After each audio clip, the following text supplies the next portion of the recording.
Steve Miller is a licensed contractor who's done some great work on my house. Steve, do you see any wall, fence, or building here in my front yard? No, ma'am. Do you see a trellis that is higher than 4 feet? Nope. Okay then. That trellis is probably what? You estimate around 2.5, 3 feet? 3 feet at the most. Okay. Yeah.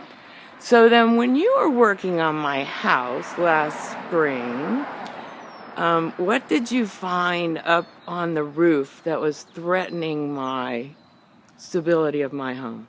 The neighbor to your north Which is this one. is has a lot of debris on her roof, and a lot of it is built up along the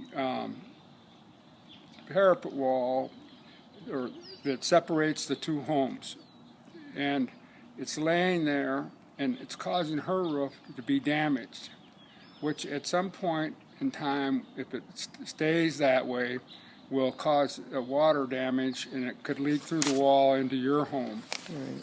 Right. I wrote a letter about this dated April 17th, 2013. And you also mentioned a mainline water leak that was down here, April 17th, right? Did you mention that water leak? Yes, I mentioned a water leak that appeared to be between the meter and the home. Right. So I thought maybe her main water Which it line was. leaking. It was, until June. Yeah. So then you received a stalking letter after you never met this person before. What does that letter say? It says, my name is Corrine Elliott, and I'm in the next door neighbor of Pamela Morse, whom you wrote the attached letter about. I would like to share with you that Pam has been using you, meaning me, to harass me. She has been harassing me for 11 years. I have had restraining orders for 4 years on her and her boyfriend Bob. Bob has a very, very long police record of domestic violence, assault, plus DUIs. He's had to go to court last December, right before Christmas, for a huge scene he made in front of my home with my visitors. Pam has alienated all the neighbors, all the neighbors, the neighborhood and the neighborhood here. Your parents and their landlord, who never have lived here themselves, are the only ones who speak with her anymore. She has harassed me and alienated the homeowners board for years. She's also bent and twisted the truth. So it fits her purpose. Twisted the truth so it fits her purpose. Everyone here wishes that they would move since they are so unhappy. I'd like to stop at this moment and point out, I don't know this woman. I was trying to be nice about the debris on her roof, is I would have removed it while we were working here at no cost to her, is that she doesn't know my parents. I'm not a landlord here. I don't have any clue of what she's talking about. I understand going on with the letter. I understand that you are doing work on her home, but would like to ask you not to allow her to manipulate you into her minding everybody else's business.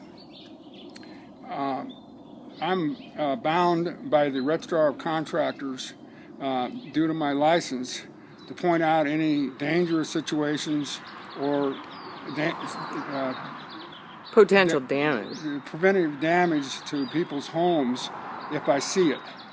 I did that. I wasn't trying to tell her to get me to fix her roof or any other thing.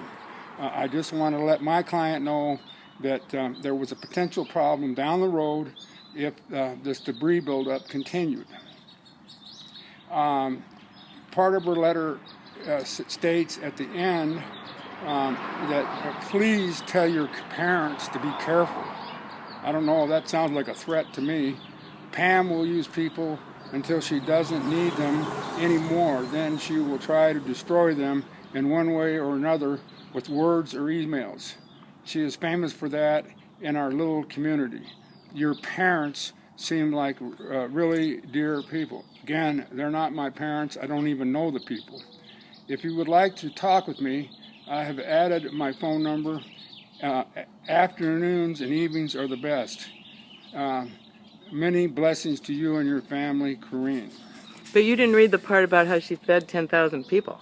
No, is that I have fed over 10,000 homeless people in some of the Tucson city parks that upsets her so.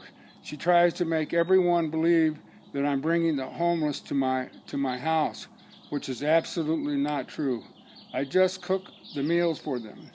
So she calls the health department, trying to stop me, and since she hasn't succeeded with that, she contacted the FBI, the IRS, and I don't know who else. She is a very mean woman. I have no knowledge of what she's doing to the homeless. Well, she collects donations here. Yeah. She collects donations and doesn't report them to the IRS. So then, I appreciate that, Steve. I think people need to know what's happening with our HOA and with our board. I answered Corrine's letter to you, Pam Morse, on May 19th. In there, I just said I'm a licensed general contractor, stated my number. I will not be manipulated by anyone, including a client. If Corrine has any questions about me, direct her to the Arizona Registrar of Contractors. If I see a problem at the home I'm working on, that is not in the scope of my contract. It is my duty to inform the homeowner. This is true if the problem is on the client's property or on the neighbor's property that could possibly cause damage to my client's property. It's my duty under the rules of the Arizona ROC to report this problem to the homeowner, and that is all I did. It is very commendable that Miss Elliott feeds the homeless, but she must have the proper zoning and health department and city approval and/or permits to be cooking for this large amount of people. I do not understand the rest of her email. She does not know me or my parents. Thanks, Steve.